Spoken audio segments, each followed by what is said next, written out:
Ka Najeriya wai talaka zai ina zai sa kai ne. Na ta yi kasuwa sayan raguna sun yi tsada.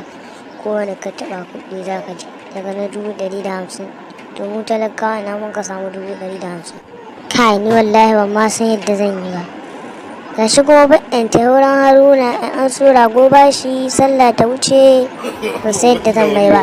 Ga ku bankin kan je ara ma kuɗi ko su ina ganin fitara ta kama su. Ko kuɗi ka je ara ma to wallahi ko kallon kama ba. Kai wallahi yanzu gida zan na illahi.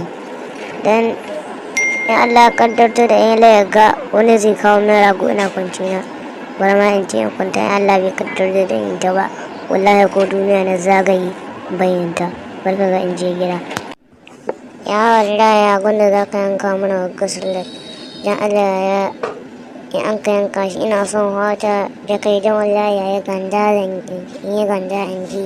Dan wallahi ya yi gasullar sai mun ci nama. Kan bala'i kai kamari na min da wani nama za ku ci. To wallahi bari in ga ma wagga sallar kawai sai dai ka hankuli sai ka tsaya an kawo masu ka do makwabta ka ci kuma ba sami ta ba ka sa kai. Kai wallahi ya da kan ya dogaya gidan ga amma wai a ce wai gasar ya baka yanka mana yago gaskiya ya a san yadda za a yi a je ko ɗan kayan mini an ka samu an ka yanka mana wai ya mun samu amma a ce ya yi wanga abin ba ya yi bane ba ya yi.